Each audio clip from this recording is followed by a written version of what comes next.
Bajo la Lupa, la primera clínica periodística pro fomento de virtudes ciudadanas. Necesitamos información que conduzca al compromiso por el bien. Los principios valen por sí. Sin espacio para el odio y sin espacio para el sectarismo. Aquellos temas que nos preocupan como sociedad son diagnosticados bajo la lupa de hombres y mujeres creyentes del consenso, la cooperación conjunta y la reflexión propositiva, siendo ciudadanos a favor de la prosperidad común. Las confrontaciones ya fueron suficientes. Bienvenidos.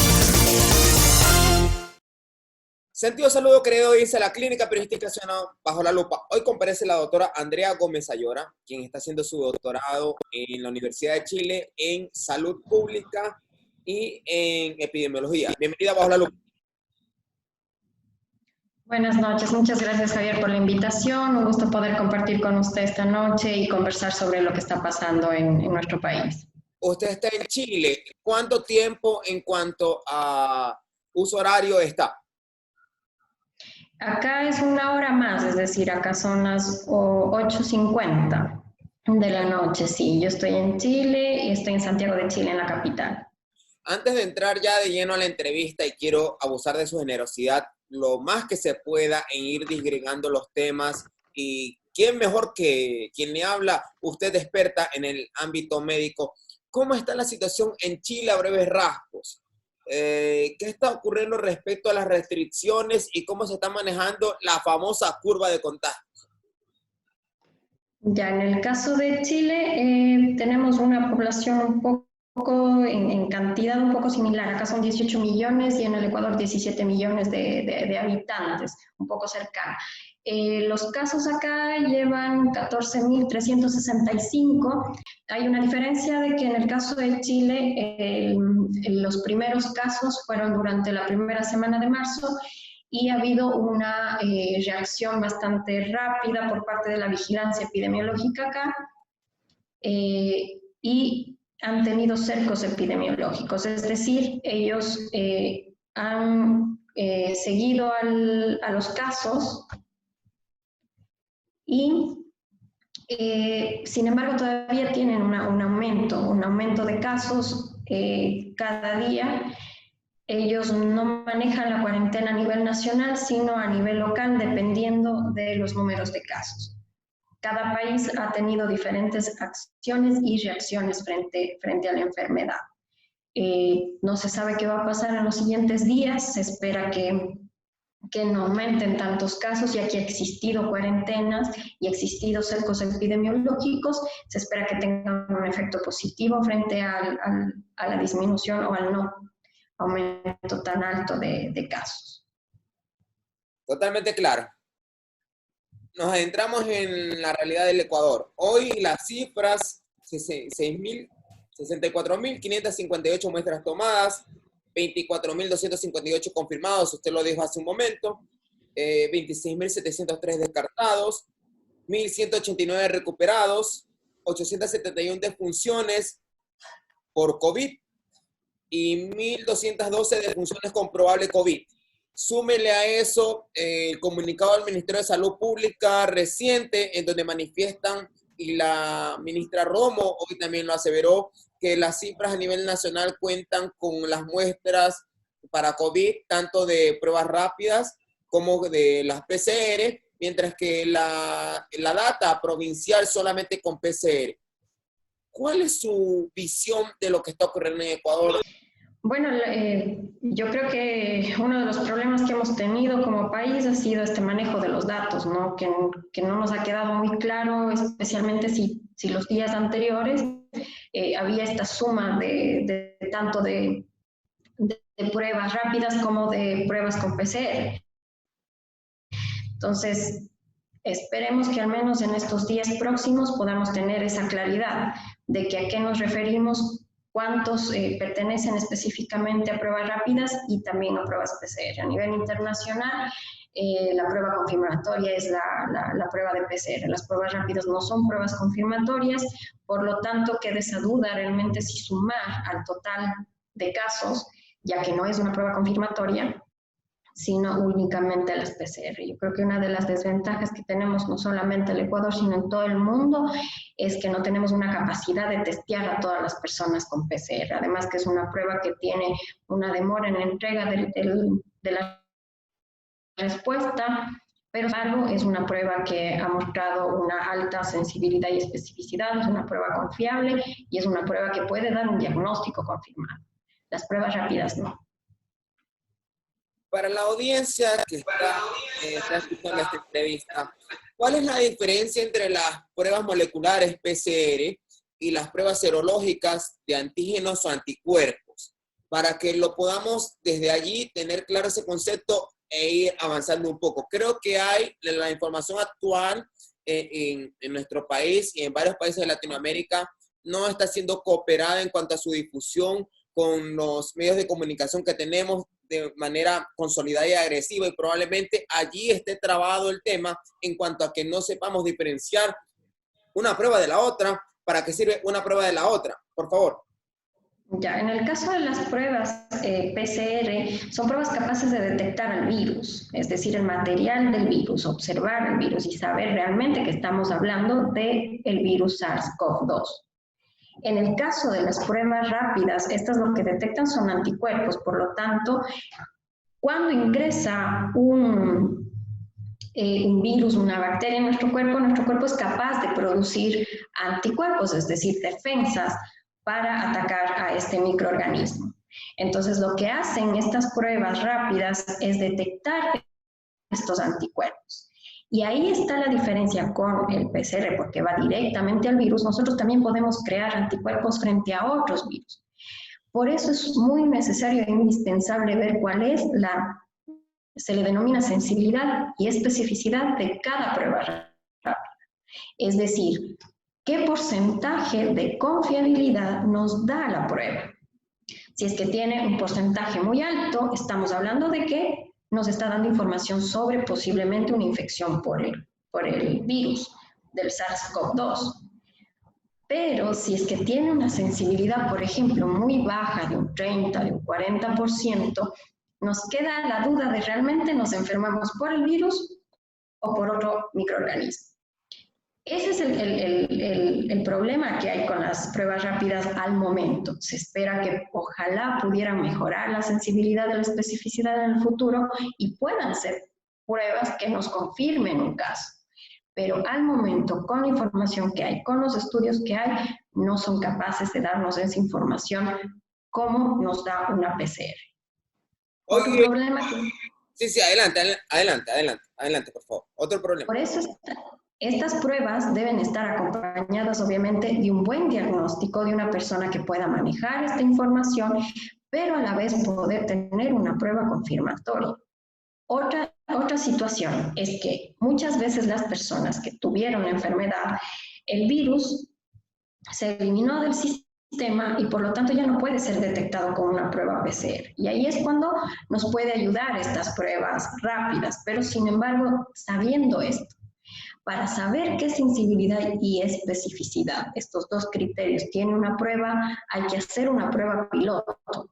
Yo no sé, no he tenido información si es que en el país se validaron estas pruebas o no. Yo creo que ojalá esa información la podamos tener lo más pronto para saber qué es lo que realmente están haciendo estas pruebas, para aclarar estas dudas, que yo creo que no solamente mía, sino de todo el país.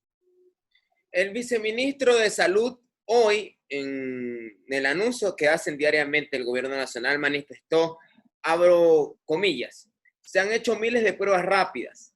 Antígenas miden exposición al virus y mejor sensibilidad y especificidad las tiene que las de anticuerpos. Cierro comillas. ¿Qué opinión le merece eso?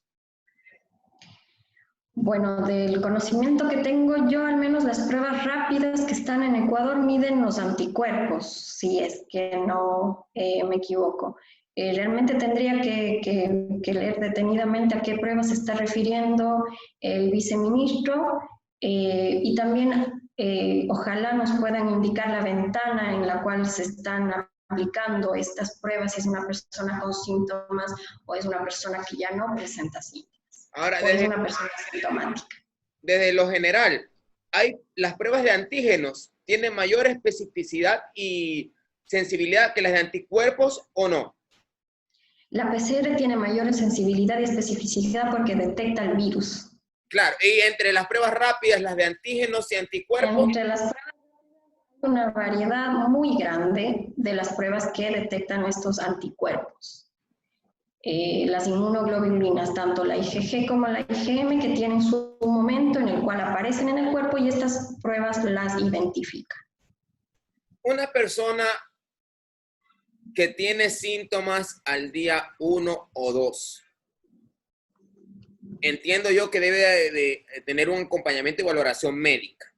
En el momento de la prueba, ¿qué saber cuál debe practicarse? ¿Una prueba molecular o una prueba serológica? Los primeros días que uno tiene que uno está con los síntomas, por ejemplo, y que probablemente la carga viral, depende mucho de la carga viral también y de la capacidad de detección de la prueba. En el caso de la prueba PCR tiene una alta sensibilidad, ha sido validada y que nos da una confirmación. Después de un tiempo, el cuerpo y el organismo, si es que uno se va recuperando, esta carga viral va disminuyendo, por lo que se hace difícil detectar al virus, hasta que se elimina toda la carga viral. Y en ese momento aparecen estas pruebas que nos permiten ver si es que el cuerpo desarrolló o no desarrolló anticuerpos específicos para este virus.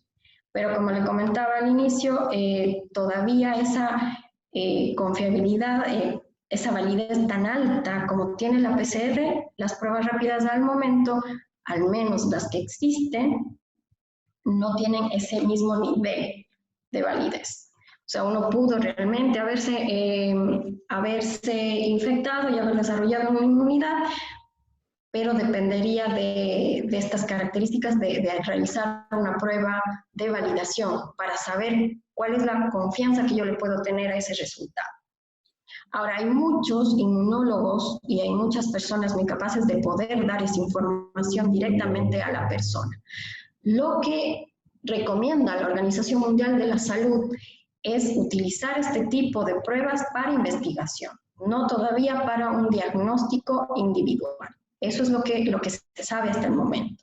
Ojalá a medida que avancen los días se puedan desarrollar unas pruebas rápidas con mejor validez. Ojalá. Usted me está diciendo que a nivel académico, por decirlo así, se utilizan las pruebas rápidas cuando yo desconozco su nivel de validez. ¿Es correcto lo que estoy diciendo?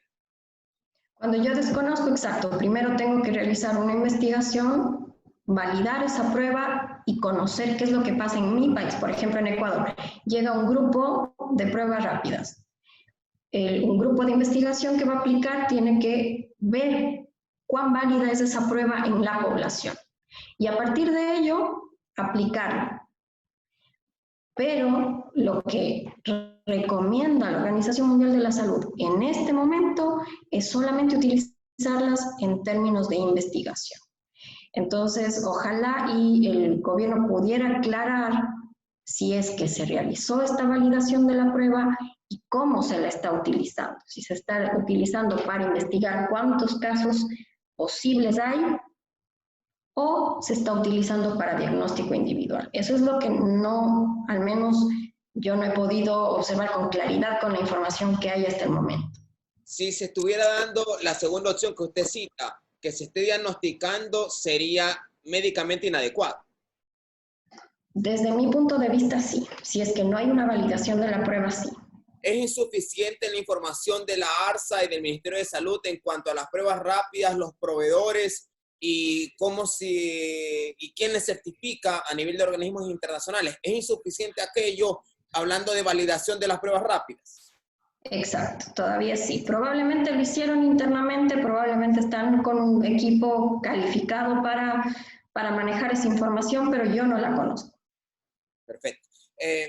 Doctora Andrea, si usted fuera asesora de un presidente de la República en materia de salud y el presidente le dice, mire, tengo una población con un problema de la pandemia y la curva es alta y ciertas zonas que están altas y tengo disponibilidad en un país de adquirir vía donación, adquirir entre comillas, pruebas PCR y pruebas rápidas. ¿cuál sería su recomendación? Muy especialmente cuando el presidente le pregunta si es que su recomendación es pruebas rápidas, el presidente no sabe de salud. Le dice a usted, ¿por qué traeremos pruebas rápidas si al fin de cuentas tengo que pasar por la validación y de paso ni siquiera diagnostica, sino que son las PCR? Claro, obviamente. Yo al menos desde mi recomendación, inversión en PCR. El problema es Y que en el caso de que si se quiere invertir en pruebas rápidas, puedan pasar por este proceso de validación de la prueba en la población que se va a utilizar, para tener una claridad de qué información nos está brindando. en otras palabras, desde su perspectiva, ¿cuándo yo debo utilizar prueba rápida validada? En el momento que la persona ya no tiene síntomas, ya pasó por los síntomas, y observar si es que tiene anticuerpos en su cuerpo. Si la prueba rápida da positivo, todavía tengo el virus. Esa es la interpretación que podría dar. No, dependiendo del momento y de cuáles anticuerpos considere. Por ejemplo, tenemos los IgM y los IgG. Los IgM son aquellos que aparecen en las primeras etapas, cuando el cuerpo empieza a reaccionar y empieza a defenderse. Y después de un tiempo vienen las IgG, que son unos anticuerpos de memoria. Es decir, estos aparecen más tarde y demoran más tiempo en desaparecer. Lo que pasa con esta enfermedad es que todavía no sabemos hasta cuánto tiempo desaparecen, cuánto tiempo están en nuestro cuerpo y si realmente nos ayudan a tener inmunidad con el virus. Totalmente de acuerdo. Doctora Andrea, hay países que están manejando aún las reglas del aislamiento, unos más fuertes que otros en cuanto a sus restricciones. Hay países como, por ejemplo, Suiza, que está manejando un criterio más de confianza en la ciudadanía y mirando qué está ocurriendo allí. Y hay otros países que aún son bastante cautos, por decirlo así, y manifiestan que mientras no tengan datos científicos, no podrían empezar a hablar siquiera de una flexibilización de esas medidas. En Ecuador se ha anunciado que el 4 de mayo vamos a pasar del aislamiento al distanciamiento. Recientemente se dijo que los GAT cantonales, las alcaldías tendrán la última palabra en esta materia. Quito ya ha manifestado, en su momento lo dijo, que ellos consideran que hasta el 31 de mayo deberían extenderse en cuanto a las restricciones. Guayaquil dijo por su parte que iba a mantener el semáforo en rojo. La cuestión que hay, no solamente en la comunidad a través de redes sociales, sino lo que se ve en la prensa, es que hay cierta preocupación respecto a la desobediencia que habíamos visto en las restricciones y lo que pudiera pasar sin esas restricciones, no quitándolas todas, sino flexibilizándolas un poco. ¿Cómo mira usted como médico eso de ahí? Al menos desde mi conocimiento, depende mucho de cada país. Cada país toma sus decisiones dependiendo de muchos factores. Hay múltiples factores. El primero, obviamente, es poder conocer qué está pasando con la enfermedad. Las medidas básicas epidemiológicas que nos pueda contar sobre tasa de mortalidad, sobre tasa de infectividad, estamos hablando de cuántas personas realmente están infectadas, etc. También de cuál es la cercanía. En el caso de Ecuador hablamos de una población de aproximadamente 17 millones, con una de las densidades más altas a nivel de Latinoamérica, es decir, hay como aproximadamente 66 personas por kilómetro cuadrado, eso implica también una cercanía. También está el factor socioeconómico y también está el factor cultural. Si hablamos de Ecuador, por ejemplo, nosotros somos una población que nos damos la mano, que nos saludamos de beso, y ha sido un cambio y un cambio fuerte, ¿no? Que compartimos mucho con España, con Italia, en donde los saludos son mucho más cercanos. En el caso de otros países que ya han pasado por que han pasado por otras epidemias, tienen ya incorporado dentro de su educación desde niños el distanciamiento físico, que en el caso de nosotros es algo nuevo. Por otro lado, también el uso de diferentes elementos distanciadores, como por ejemplo las mascarillas o los guantes, ya lo tienen incorporado, el cómo usarlo, etc. Por otra parte, también está la cohesión social, es decir, cuánta cercanía yo tengo a un gobierno, cuánta confianza le tengo y cómo voy yo a manejar la información que el gobierno me dé. Y viceversa, una comunicación desde el gobierno en donde pueda fluir. Y si es que, por ejemplo, el gobierno nos sugiere, que es el caso de Suecia, por ejemplo, que sugiere que las personas mayores de 60 años se queden en sus casas, no salgan tanto, o se cuiden, mantengan la distancia física, y los más jóvenes sugieren que mantengan la distancia física, ¿no? Y la población lo ha cumplido. En el caso, por ejemplo, de Nueva Zelanda, que tomaron otras decisiones, ahí la decisión fue disminuir a 0 casos, lo han logrado y están ahora, después de un mes de aislamiento completo, salir. Pero también hay una situación económica en este país y en estos países que no pasa en Ecuador.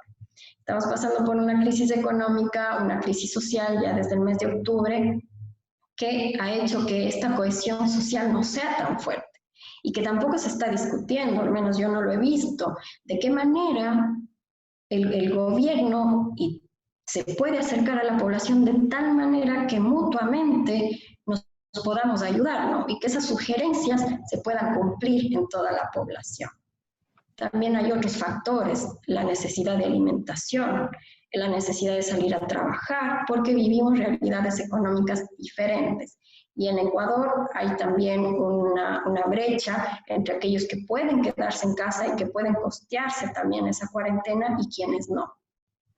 Entonces son múltiples factores que intervienen en practicar estas decisiones. Lo que usted está diciendo en prensa internacional, muy especialmente Infobae, New York Times y El País, hay dos vertientes. La primera que manifiesta incluso del CEO de la clínica Cleveland, hablando de Estados Unidos, que señala que no se puede uno quedar mucho tiempo encerrado porque estaría tratándose con una metodología del siglo XIV. Hay quienes manifiestan que prefieren, para mitigar el contagio, aún mantener el aislamiento. Para su visión, ¿cómo debería realmente, en el caso ecuatoriano, tratarse esa transición del aislamiento al distanciamiento, muy especialmente con lo que dice, con nuestro factor cultural y sobre todo con lo que seguimos viendo día a día? Personas que son prácticamente renuentes, que están muy cerca de la otra persona en el sistema de transporte público. Es claro aquello. ¿Cómo entender aquello si todavía tengo esos ejemplos? Claro, en el caso de Ecuador, primero yo pienso que necesitamos como país desarrollar esta cohesión social. No va a ser fácil, no va a ser de la noche a la mañana. Yo creo que ahí sí necesitamos un grupo multidisciplinario, tanto de las ciencias sociales como las ciencias de la salud, como las ciencias matemáticas, económicas, en donde se puede encontrar soluciones frente a lo que está sucediendo en el país. Con respecto a lo que está sucediendo en el país, es uno de los factores determinantes para la decisión de salir del aislamiento al distanciamiento es el controlar el brote. Y eso no ha pasado en todo el país. Estamos todos con ya un contagio comunitario en donde no sabemos en dónde está el virus. Y no sabemos qué es lo que pueda pasar si es que todos salimos a la vez y esta curva que probablemente con el aislamiento que hemos mantenido, lo hemos mantenido de esta forma, se nos venga una ola y aumente y no sea el sistema de salud capaz de resolver todos los problemas que se vengan. Pero para eso yo creo que sí necesitamos una comunicación efectiva, el mostrar las curvas, por ejemplo. Yo al menos desde mi perspectiva y de lo que yo he tratado de hacer, no he podido ver las curvas con la información que hay, con los problemas que tenemos con la información, dado que no existe la cantidad de test y dado que ha habido este cambio de metodología que también nos ha dejado un poco al menos sin las curvas que nos estaban indicando desde la semana pasada. Entonces, tal vez mejorar como esa comunicación efectiva hacia toda la población, que podría ayudar de alguna forma a que el ecuatoriano, la ecuatoriana, pueda interiorizar lo que está pasando en el país, cuál es nuestra realidad. El domingo, si mal no recuerdo, existió un programa en Teleamazonas en donde estuvo invitado el ministro de Salud. Él señaló que el 60% de la población ecuatoriana va a tener coronavirus alrededor del día 120, partiendo desde el 29 de febrero. Estamos hablando del 29 de mayo. Y que la mortalidad es cerca del 1% o menor. ¿Cómo leer esas expresiones, doctor Andrés? No sé, yo espero, ojalá el ministro nos pueda aclarar en esta semana de dónde vinieron sus comentarios, de dónde obtuvo esa información o cómo la analizó para decir que dentro de 120 días el 60% de la población se contagiará, porque si de suceder eso, y si es que la mortalidad es cerca del 1%, son números grandes. Y estamos hablando no solamente de mortalidad, sino también de enfermedad grave, que eso va a afectar obviamente a todo el sistema de salud del país. Entonces, yo espero que ojalá nos pueda aclarar en estos días, porque desde lo que yo sé, al menos, es tratar de que no mucha gente se contagie. De eso se trata el aplanar la curva. Que en este caso son números altos. Si hablamos de un 60% de la población y un 1% de mortalidad, sería un número alto. Yo hipotetizo que estaba hablando tal vez sin ninguna acción. El resultado de no tener ninguna acción, porque yo espero al menos que todo este aislamiento tenga un efecto en la curva, es decir, que realmente estemos aplanando la curva, que los casos no sean muchos y que obviamente la mortalidad sea mucho menor. Y la idea también del aislamiento que hemos tenido ha sido aplanar la curva, es decir, que no haya tantos contagios, para que no hayan tantos casos graves y tampoco tantos fallecidos. Que yo creo que dentro del objetivo de la salud pública es evitar el daño posible. Doctora Andrea, se ha hablado sobre la inmunidad de la comunidad, la inmunidad de rebaño y demás. Hay quienes manifiestan que aquello podría suscitar a que exista una inmunidad colectiva y así se pueda también mitigar la pandemia. Me corrige por favor si estoy utilizando términos que no son adecuados, usted sabe mejor que yo, pero quiero ser lo más didáctico posible para que las audiencias me puedan entender. Frente a aquello, ¿cómo observa usted que las naciones podrían pensar inclusive en irse por esa vía? Ya, bueno, con respecto a la inmunidad colectiva o inmunidad de rebaño o inmunidad grupal, que son sinónimos, la utilizamos dentro de epidemiología para hablar de cuál es el porcentaje de población que necesita ser vacunada para cuidar a todo el grupo. Por ejemplo, hay enfermedades que necesitan que se vacune el 90%, otras al 60%, otras al 70% y al 80%. Otras solamente a grupos vulnerables, por ejemplo. Pero ese término se utiliza a partir de hablar de vacunación. Con respecto a hablar de inmunidad natural, es decir, que la enfermedad pase como pasa, sin ninguna acción, y ver si es que nos recuperamos o fallecemos, eso dentro de la epidemiología y dentro de la salud pública, lo que se trata es de evitar eso, de que nosotros tomemos acción en cualquier parte de la historia natural de la enfermedad para evitar una enfermedad grave. La enfermedad lleva consigo el peor de los escenarios. Tocan este tema de la inmunidad colectiva, hay que tener mucho cuidado. Por otra parte, tampoco se conoce si es que al enfermarnos vamos a desarrollar inmunidad o no. Tampoco se conoce cuánto tiempo va a estar en nuestro cuerpo esa inmunidad. Tampoco se conoce a ciencia cierta si puede haber una reinfección. Tanto la inmunidad como la reinfección todavía no se ha definido en términos científicos qué pasa con esta enfermedad. Porque es una enfermedad joven, llevamos en el caso del Ecuador, desde el mes de marzo, que nos falta mucho por conocer. Todos estamos estudiando, todos los días salen artículos nuevos, nueva información, pero para poder definir tanto la inmunidad como si existiera una reinfección, nos falta tiempo. tiempo y estudios para poder tener una conclusión final. Doctora Andrea, voy ya a la etapa final de la entrevista, aprovechándole su criterio. Hemos visto en Guayaquil y en Quito no solamente la desobediencia de ciertos ciudadanos, y es claro que existe desobediencia en ciertos sectores y que muchas veces no solamente se encuadra en el hecho de personas que desean salir porque tienen que trabajar, sino hay personas que también están saliendo por negligencia, por irresponsabilidad. Hay quienes utilizan la mascarilla y me preocupa, y allí quiero pedirle su criterio.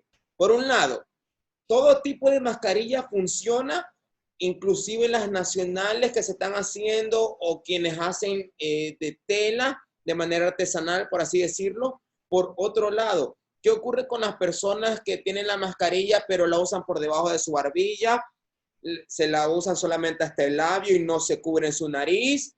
La usan y cuando tienen que hablar por teléfono con sus manos la manipulan, o inclusive prestan las mascarillas. ¿Dónde estarían los riesgos o el mal uso o el buen uso, si me corrigen si estoy equivocado, al respecto sobre eso? Ya. Yo creo que lo que nos pasa, sobre todo en países que no hemos tenido estas epidemias, por ejemplo, hablamos de Asia, que han pasado por algunas epidemias, ya tienen una educación del uso de la mascarilla, de guantes, de cómo usarlo, de cuáles son las características más importantes. Pero en el caso de la mayor parte del mundo, que no hemos pasado por epidemias, que no tenemos ese conocimiento, es algo... Ahí sí que no lo sé porque no estoy en Ecuador, cómo están las campañas, tanto de uso de mascarilla, cómo usarla, cuánto tiempo uno la puede tener, si hay que lavar, etc. Las mascarillas que utilizan los servicios de salud, son mascarillas especiales debido a que ellos están en continuo contacto con el virus, ya que llegan muchas personas, están en mucha más exposición. Quienes estamos en casa y salimos, por ejemplo, a comprar, no necesitamos esa calidad de mascarillas, pero sí cubrirnos, dado la ordenanza que existe en cada ciudad, etc.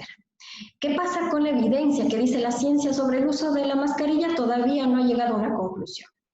Y eso es verdad. ¿Por qué? Porque no hay los estudios que hablan de qué pasa en la población. Y uno de los problemas es el que usted comenta. Primero, el no saber usarlas, el usarlas, pero que da una falsa seguridad, que en vez de ser algo positivo, termina siendo algo negativo, al yo quererme arreglarla, al usarla bajo la nariz o bajo la boca, al prestarla. Entonces, eso ya lleva un mal uso, ¿no? Pero ahí quiero recalcar, es algo muy importante la educación y el conocimiento, el poder brindar a la población ese conocimiento. ¿Para qué? Para que puedan utilizarlo de la mejor manera. Y poco a poco se irá interiorizando ese conocimiento y mejorará el uso. Por otra parte, también la falsa seguridad, y eso nos pasa a todos. Yo creo que a todos nos pasó cuando inició esta pandemia en Asia, en China. Todos teníamos esa falsa seguridad que probablemente no iba a llegar a esta parte del mundo, pero llegó.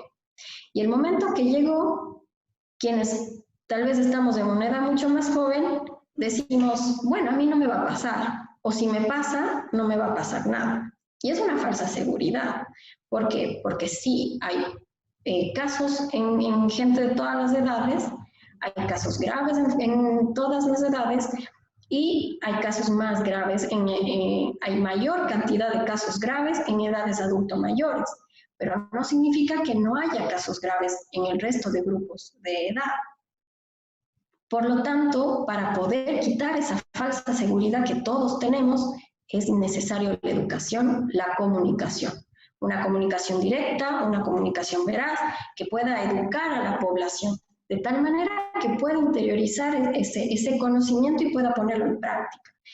Pero para todos es nuevo. para todos es muy nuevo, y en el caso de Ecuador, que no nos ha pasado desde la gripe española, que fue en 1918, utilizar una mascarilla no es algo diario. Por ejemplo, en medicina nos dan una clase completa y uno tiene que ponerse y nos califican, entonces es conocimiento y educación, y es práctica que la hacemos todos los días. Con respecto a la mascarilla, ojalá pudieran, no sé si es que existen campañas sobre cómo usarla. Funciona sobre todo para evitar la emisión de gotas, de microgotas, y que exista una barrera para yo, si es que yo tengo el virus, no infectar a la otra persona. Y al tener yo también una barrera, también puedo impedir que ingrese en mi sistema las microgotas. Me sirve. Con respecto a los guantes, y los guantes también generan una falsa seguridad. Yo no sé si usted lo ha visto, pero hay muchos videos en internet sobre personas que salen al mercado o al supermercado con los guantes, toman una fruta y se meten en la boca. Entonces es una sensación de falsa seguridad porque el guante ya está contaminado. Entonces, lo más importante, yo creo que aquí quiero recalcar, es el lavado de manos con agua y jabón, aprender a usar la mascarilla, no tocarla desde que uno sale hasta que uno regresa, tocarla para sacarla, lavarme las manos antes de tocarme la cara. El agua y el jabón han mostrado que son eficaces, eficientes, incluso después puedo usar el alcohol gel, pero lavarme las manos con agua y jabón. No sé si quedó un poco claro, ¿no? Totalmente claro. Desde su perspectiva, la educación, ¿desde dónde debe venir? Desde el Estado, hablando gobierno, alcaldías, prefecturas, medios de comunicación, todos sumados, radio, televisión, redes sociales, o desde la persona. Yo discrepo del segundo caso desde la persona. Hubo ciertos comentarios últimamente respecto a que si, por ejemplo, yo veo a alguien que no tiene mascarilla, yo voy con mascarilla, yo decirle que se ponga la mascarilla, yo no sé. Hay personas civilizadas y no civilizadas. Vaya a ser que me toque una persona no civilizada y me termino escupiendo o me termino insultando. Lo primero más grave que lo segundo. Pero al fin de cuentas puede reaccionar así. Frente a eso, ¿desde dónde debe venir la comunicación? Desde mi perspectiva y como salubrista, obviamente, yo pienso que la educación debe venir en este caso desde el Estado, desde los gobiernos locales, desde los medios de comunicación, desde quienes pueden dar comunicación a las personas. ¿Por qué? Porque, por ejemplo, si yo quiero aprender sobre, por ejemplo, voy a poner un ejemplo muy claro. Yo quiero tener mi doctorado en salud pública. Si yo sola me educo, probablemente nunca termine de estudiar versus llegar a una institución que ya tiene el conocimiento y me puede brindar el conocimiento que yo necesito para llegar a ser una doctora en salud pública. Es lo mismo con la población. ¿Quiénes tienen el conocimiento? ¿Quiénes saben lo que la gente necesita conocer en este caso? ¿Quiénes se dedican a la salud pública?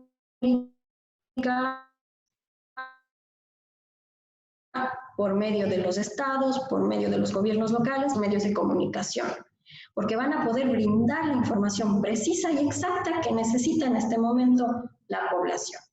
Si es que yo le dejo a la persona educarse sola, tal vez le estoy dejando un menú muy amplio. Ahora con el internet tenemos acceso a muchas páginas, a mucha información, pero también a mucha desinformación. Y ese es el riesgo que se corre cuando se le deja a la persona y no se lee, en este caso, que hay personas que tienen el conocimiento que puedan transmitirlo. Y yo ahí agradezco este espacio y muchos espacios que a nivel independientes lo están desarrollando para tener un mayor contacto con la población. Es lo que yo creo que necesitamos a nivel mundial. Y le agradezco por eso, doctora. Finalmente, algunas preguntas más rápidas. Creo que pueden ser obvias, pero hay que, digo yo, y desde nuestro frente lo estamos haciendo, hay que ser muy agresivos en informar, porque si no lo hacemos nosotros, no lo termina haciendo nada. El coronavirus, el nuevo coronavirus, la enfermedad COVID-19, ¿cómo se contagia? Si yo, por ejemplo, salí con guantes, con máscara, nunca me la toqué, los guantes sí están contaminados, llegué a mi casa, me quité los guantes y los boté, igual la mascarilla, me lavé y durante ese proceso que salí a la calle y entré a mi casa, nunca me toqué la cara.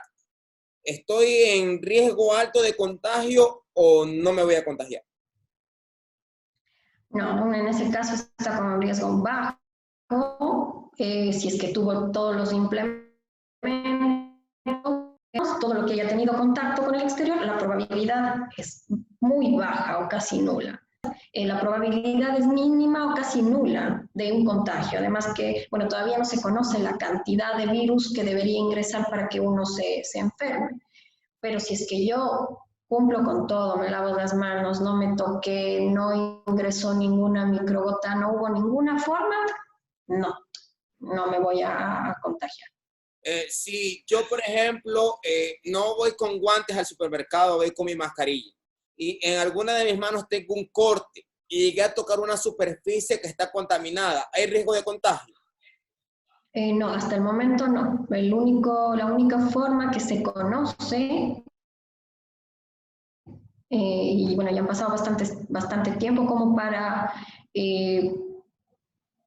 decir, lo que le voy a comentar es que no son por las mucosas, por vía respiratoria, que puede ser tanto por la nariz, por la boca, incluso se ha visto que por el ingreso a los ojos, porque tienen conexión con la vía respiratoria. Cambio la pregunta, la manera de contagiarme, ¿será que yo me toque la nariz, los ojos o la boca cuando mis manos no han sido pasadas por un proceso de agua, jabón y gel y alcohol gel? Ay, sí, aumentó grandemente la probabilidad de contagio. Doctora, me preguntan, hay personas que están guardando cuarentena y van al distanciamiento de algunas ciudades. Y van a haber personas, digo yo, negligentes. Yo no soy juez de moral para calificarles si son así. En todo caso, que van a romper el aislamiento, algunos que ya han roto el aislamiento, y se van a encontrar con su pareja y probablemente vaya a tener contacto sexual. Frente a aquello, ¿hay peligro de contagio si uno de los dos presenta síntomas y es asintomático?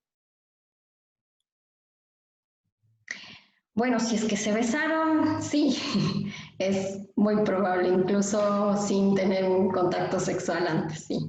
Y si es asintomático, peor todavía. Sí, también, mientras una persona tenga una carga viral y pueda transmitir, se puede. Y esto quiero aclarar nuevamente, la transmisión es vía respiratoria, ojos, nariz y boca. Todavía no está comprobado que exista transmisión seres humanos animales. No, todavía no. Se ha visto algunos casos, pero la verdad no conozco si es que fue una infección directa, no, eso no le podría aclarar en este momento. Asimismo, la pigmentación temporal producida por la COVID-19. Claro. Perfecto. Finalmente, doctora Andrea, un mensaje a la ciudadanía. Bueno, primero decirles que como ha pasado ya en alguna parte de la historia de la humanidad, esto también pasará, sea porque los contagios van disminuyendo al punto que ya no haya más contagios, o el desarrollo de una vacuna, por lo cual yo quiero darles ese mensaje porque tal vez hay mucha ansiedad, mucho miedo de que esto no va a pasar nunca, de que va a durar muchos años, darles ese mensaje. También el mensaje de cuidarnos, de educarnos, de cuidarnos a nosotros mismos, de cuidar a nuestras familias, de educarnos, de educar también y de informarnos, de participar como sociedad y buscar también transformaciones sociales positivas para que si es que vuelve a pasarnos algo así en la humanidad, podamos estar preparados. Como médico, ¿cuánto tiempo debería la humanidad de esperar una vacuna? Aproximadamente 1 año, dentro de los tiempos que se demora el desarrollo. Y eso lo digo como algo muy positivo porque puede durar incluso 10 años y la ciencia ha avanzado tanto y estamos corriendo, o sea, la cantidad de conocimiento que hemos adquirido en tan poco tiempo ha sido increíble en la humanidad. Realmente ha sido un reto gigante en todas las áreas. ¿Debería preocuparnos el costo? El costo que tenga a nivel económico de la vacuna, yo espero que depende de quién la descubra y cuáles sean las exigencias de quien lo haga, pero yo espero que como humanidad podamos hacer que toda la humanidad pueda acceder a esta vacuna. Si se descubre, bendito Dios, en un año, ¿alcanzará para toda la humanidad? Por el proceso de fabricación, sí. Se puede demorar un tiempo más, un tiempo menos en llegar a cada país, que puede ser dependiendo de la rapidez de la fabricación, pero se espera que sí sea capaz de llegar a toda la humanidad. Para ya dejarla ir, doctora, ¿qué tan cierto es que la vacuna se hace del mismo virus y es inyectándome prácticamente el virus para desarrollar inmunidad? Lo que se inyecta es este virus, pero inactivo, es decir, nos colocan la sustancia inactiva para que el cuerpo tenga la capacidad de crear sus propios anticuerpos, que es lo que se hace con todas las vacunas. Y se demora también para ver qué tanta seguridad tiene esta vacuna, qué efectos negativos puede tener y disminuirlo al máximo, como todas las vacunas que existen hasta el momento.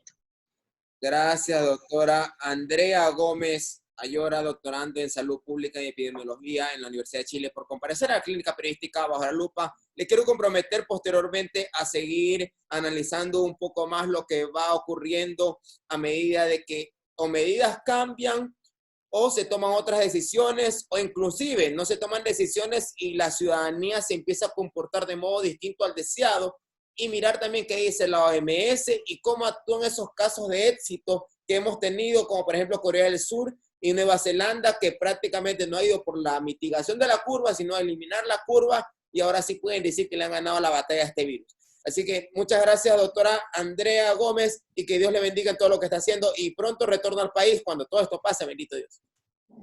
Espero que sí. Muchas gracias, Javier, por la invitación. Estoy muy agradecida por la oportunidad de poder compartir conocimiento y lo que yo pueda dar ese mensaje para el país. Muchísimas gracias. A usted, esta es su casa y que Dios le bendiga. Gracias, doctora Andrea Gómez. Gracias, hasta luego.